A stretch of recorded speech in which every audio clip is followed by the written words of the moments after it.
Hey guys, Skellington80 here.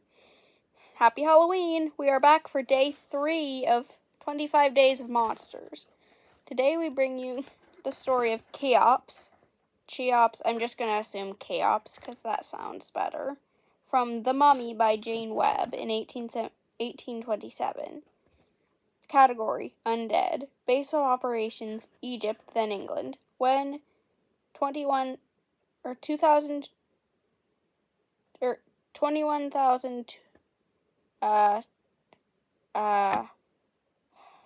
this should not be as hard as I'm making it out to be. 2126 AD. So 21,026. Never mind. Powers, super strength, preternatural cunning, preternatural, preternatural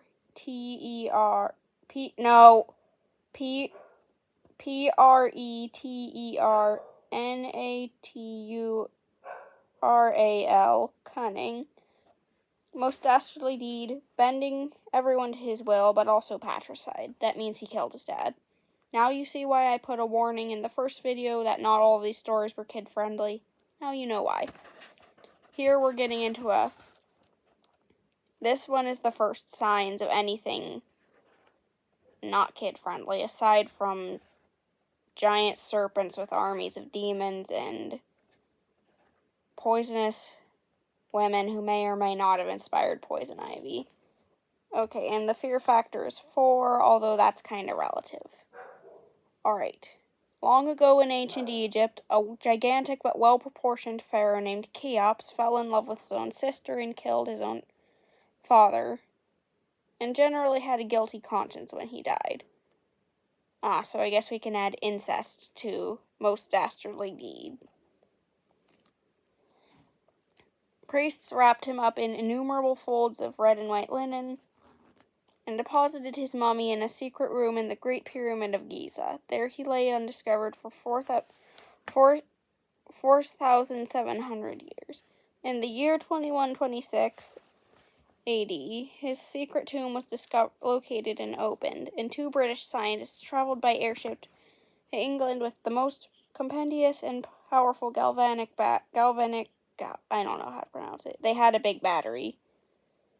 Ever yet beheld by mortal. They hypothesized that by employing so powerful an agent as galvanism, reanimation may be produced. So basically they wanted to shock him to life. Not sure why you would want to do that, but okay. People in these stories are kind of stupid sometimes. In other words, they plan to shock the mummy to life. Oh, darn it, I could have just turned the page and told you that. I'm so sorry. I just flopped up. In the heart of the pyramid, Dr. Entwerfen and his young assistant, Dr. Edric Montague, fastened a battery to the royal mummy. There, while a thunderstorm roared about the pyramids, shaking their enormous masses to the foundation, the mummy opened ancient eyes, shining with supernatural luster. Entwerfen ran away in a blind panic, but Montague stood paralyzed by its gaze. Suddenly, dry, bony fingers grabbed Montague, and the mummy pulled himself upright. Standing tall for the first time in 4,700 years, Cheops staggered out of the pyramid and into the storm. "What place is this?" he shouted. "Methinks all seems wondrous, new, and strange." And what did he see but the scientist's airship? Not knowing what it was, he stumbled aboard, and the airship's autopilot drew him up and away on the long trip back to England. Entwerfen and Montague could only gape in astonishment as the mummy sailed away. They had unleashed a fearful spectre upon the world, a fiend in whose bosom dwells everlasting fire.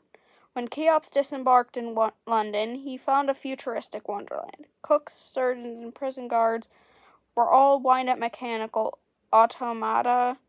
Basically, it means they were robots.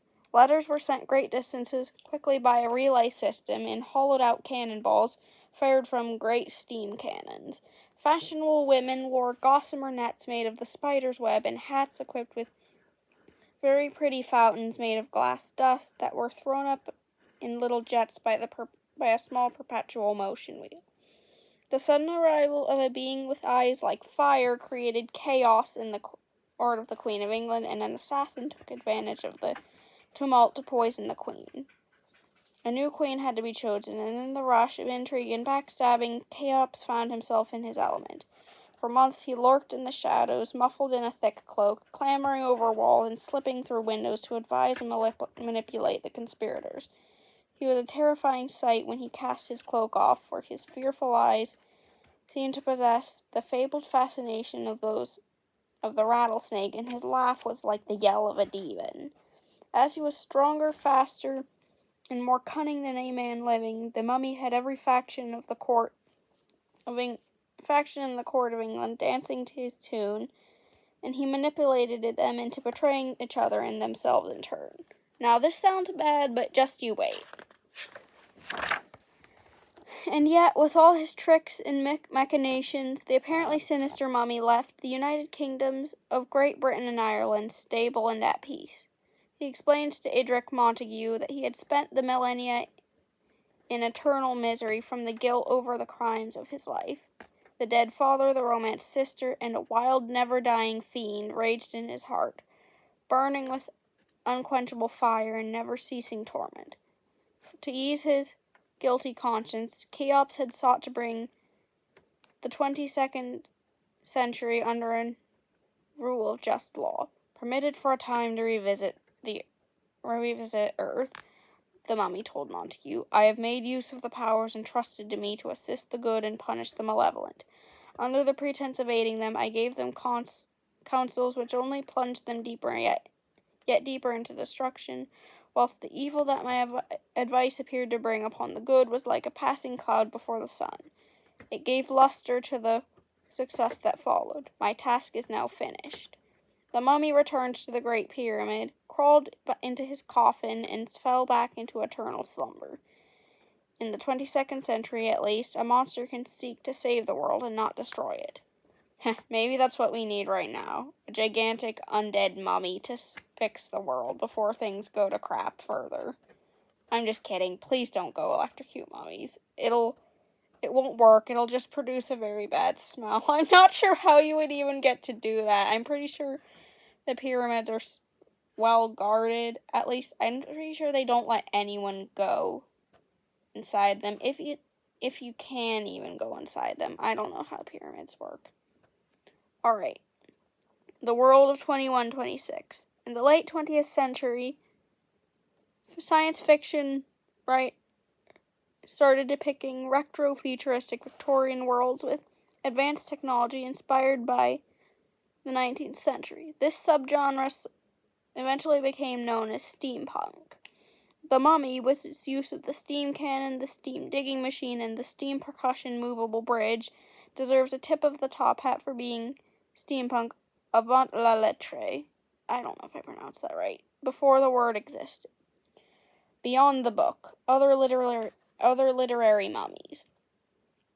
After the Rosetta Stone, see page 7, it was that tablet that had Greek and hieroglyphics on it that allowed people who knew Greek to read hieroglyphics and therefore recover a huge amount of lost Egyptian stories. Helped linguists decipher hieroglyphics in the early 19th century. Knowledge of the long-vanished culture exploded. A fad for ancient Egyptian art and culture swept Egypt, and many of its writers incorporated mummies into their books. Lot number 249 by Arthur Conan Doyle, the same guy who wrote the Sherlock Holmes books, in 1892. An Oxford undergraduate figures out a way to animate an Egyptian mummy and sends it on missions of vengeance against school rivals.